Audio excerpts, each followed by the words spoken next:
Hey, I'm Brandon from Life Money, where we work alongside a team of CFP professionals across Canada to bring you real, up-to-date financial advice.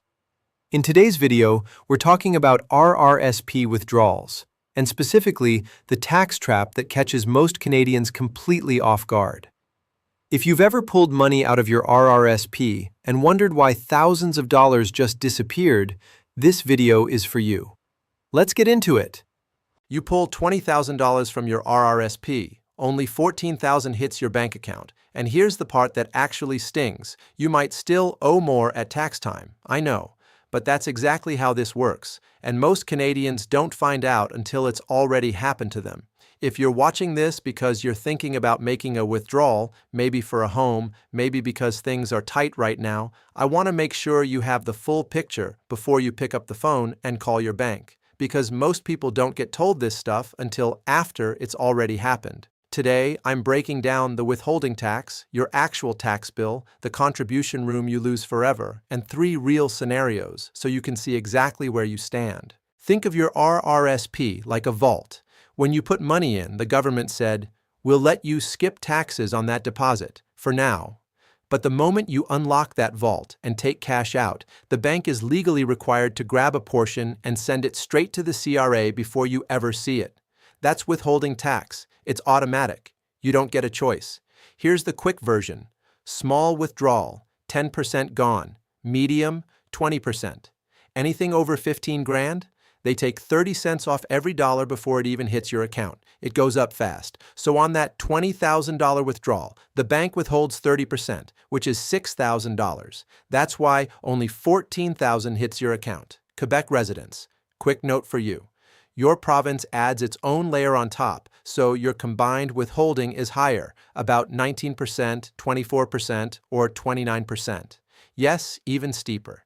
Just wanted to make sure you didn't get blindsided by a different number than what I'm showing here. Okay, here's where people get blindsided. That withholding, it's not your tax bill, it's just a deposit, a down payment toward whatever you'll actually owe.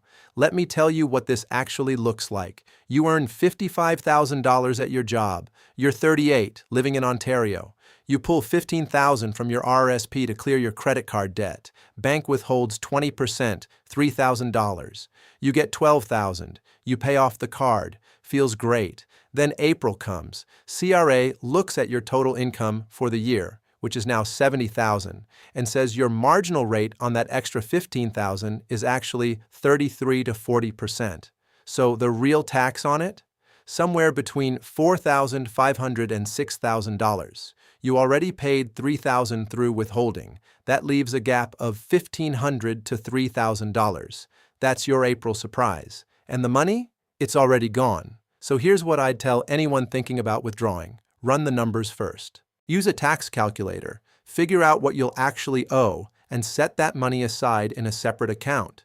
Don't touch it until you've filed. Okay, take a breath. That one's a lot. There's one more cost to RRSP withdrawals that doesn't show up on any tax slip, and honestly, this might be the biggest one. This is the part nobody tells you. That $15,000 you just pulled out, it doesn't just cost you $15,000. Think about what that money would have grown to, sitting in your RRSP for another decade. At 7% annual return, which is pretty normal for a balanced portfolio, it roughly doubles. So that $15,000 withdrawal? In 10 years, it's really a $30,000 decision, and that room never comes back.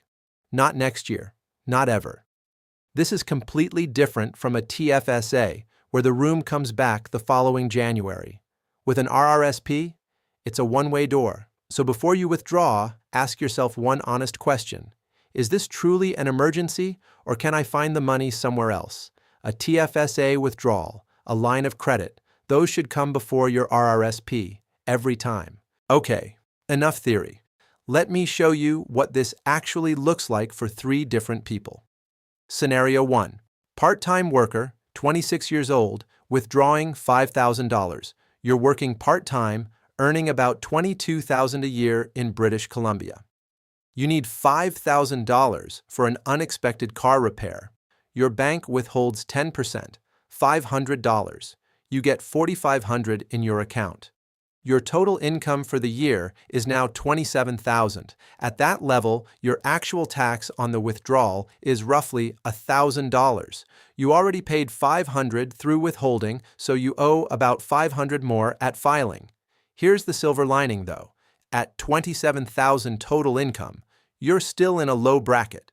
If you genuinely need to pull from your RRSP, a low-income year like this is when it hurts the least. Now let's look at the one that trips up the most people. Scenario 2, mid-career earner, 42 years old, withdrawing $15,000. You're 42, earning $55,000 a year in Ontario. You pull $15,000 from your RRSP for a home renovation. Your bank withholds 20%, $3,000. You receive $12,000, but your total income is now $70,000. Your marginal rate on that extra $15,000 jumps to about 33 to 38%. So the real tax, between $4,950 and $5,700. After withholding, you're looking at a surprise bill of $1,950 to $2,700 in April. This is the danger zone. Mid-career, peak earning years, maximum tax hit.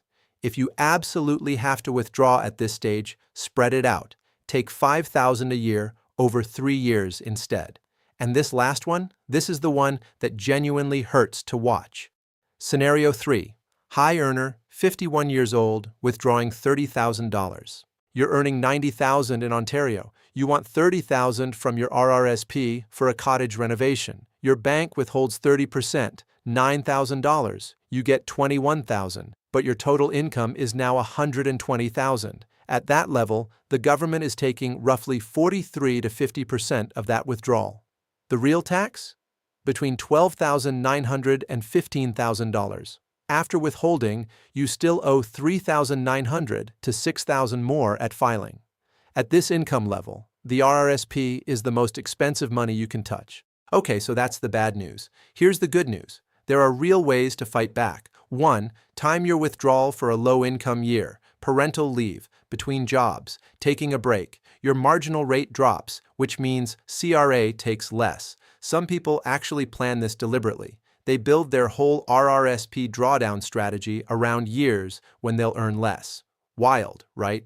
But it works. 2. Spread it out over multiple years. Instead of pulling $30,000 in one shot, take $10,000 a year over 3 years.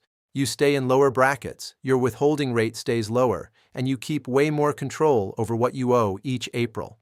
This is one of the simplest things you can do, and barely anyone thinks of it. 3. Home buyer's plan. This one's a game changer. If you're a first-time home buyer, or you haven't owned a home in the past 4 calendar years, you can withdraw up to $60,000 from your RRSP completely tax-free under the home buyer's plan.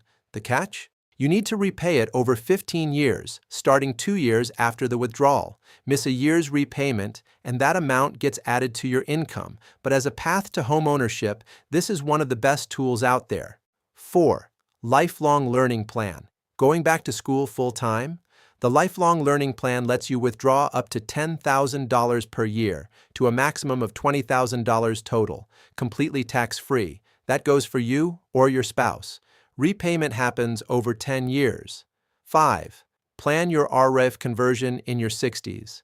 By December 31st of the year you turn 71, you have to convert your RSP into a RREF. Smart Canadians in their 60s work with an advisor to draw down strategically in the years before 71, controlling their brackets on the way out. Here's the thing, your actual number depends on your income, your province, your situation. So I'm not going to pretend one example covers everyone. Instead, use this. It's the RRSP Withdrawal Calculator at CalcMax. Free, no sign-up, takes 30 seconds. You put in your withdrawal amount, your other income, and your province. It spits out your withholding, your actual tax, and whether you'll owe more in April.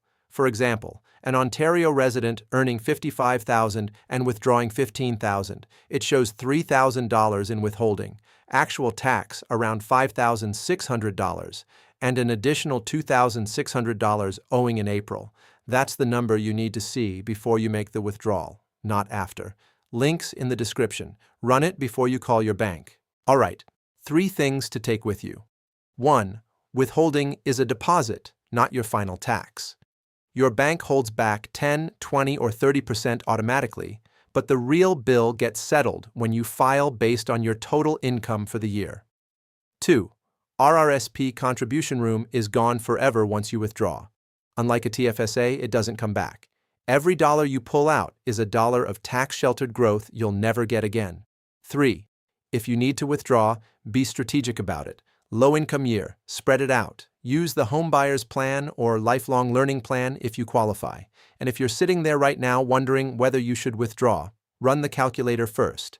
Links in the description. It takes 30 seconds, and it might save you thousands. If this is the kind of thing you wish someone had told you years ago, subscribe. Every week, I cover the Canadian money stuff that actually moves the needle, the stuff your bank isn't incentivized to explain to you. And if you know someone who's thinking about making an RRSP withdrawal right now, send them this video. It might save them a few $1,000s and a very unpleasant April. See you in the next one.